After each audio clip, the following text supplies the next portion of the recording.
Hi, my name is Lawrence Kuznets. I'm a scientific consultant and lecturer, and I have a two-part question. One involves spending, the other involves taxes. There's a truism that those who ignore history are doomed to repeat it.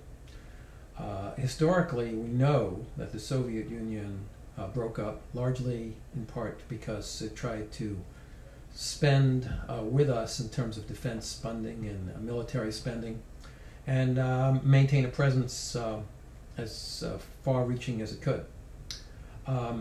We are at a crossroads attempting to do the same thing.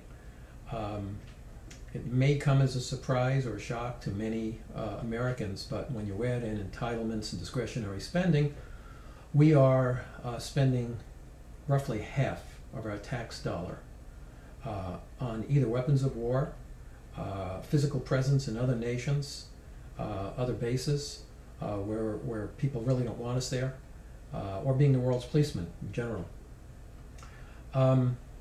We were warned about this by President Dwight Eisenhower, who said, "Beware the military-industrial complex," but apparently we've not paid attention.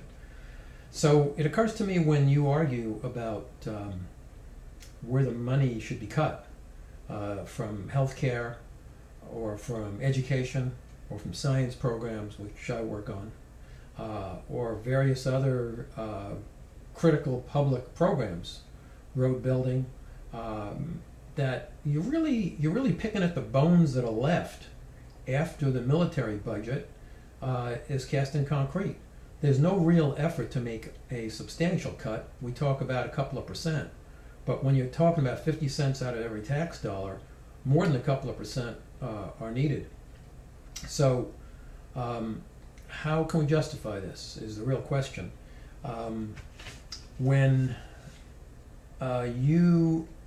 if you are making $75,000 a year, for instance, and you came home and told your wife, "I'm going to take 37,000 of that, and I'm going to buy some AK-47s and hang them on the wall, or send our son to some foreign country," and you have to make do with half of the budget that you had, she'd probably look at you like you're crazy. But that's what we as Americans are being asked to do. That's why we can't spend money on the things we want to spend on, like housing, or food, for instance, or, the basic necessities of life. We are being put into a corner because we're spending all this money on weapons of war.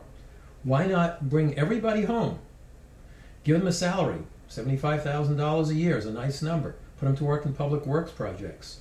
Have them put the money into the American economy instead of all the nations where they are away, and kickstart all the wonderful things that these people could be doing. And only do it for a year. See what happens. See what happens in a year. Is the world going to fall apart?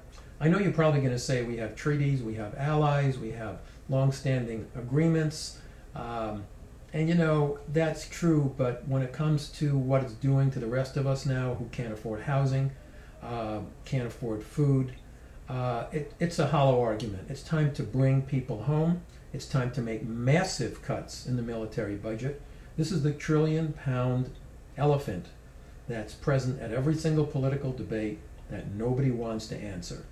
And it's time we get an answer. We deserve to have an answer to why all this money is being spent. And while you guys argue about everything else that's left, where we could solve a lot of problems, most of them, if we just started with this huge defense budget. That's part one. Second part is taxes. When the country was formed, we did not have the concept of a direct democracy. It was obviously had to be a representative democracy. But with the internet today, it's possible for people to make a real input into how they want this government and their money spent. For example, when you get your Form 1040, we all have to pay taxes. On that form, there could be a pie chart that lists the 10 or 12 largest expenditures in our budget. 50% for defense, 20% for health, education, welfare. However you want to break it down, those pie charts exist. We've all seen them. And next to that pie chart, how about an empty pie chart? And ask the taxpayer to fill in how they want their individual dollar spent. I want to spend it this way. Joe wants to spend it that way. Well, guess what? With computers, we could take all that, digest it. In the space of a couple of hours, we would have an average representing what all the people really do want. And we could take a look at it and how it compares to how the money's really spent. And then we could say, well, it's not as we've been spending it. And then we could even take a couple of years to make it go down to that point gradually, so we don't put a shock into the economy by doing it all at once. This is a way that people could feel they're actually having an input in how their individual taxes are spent.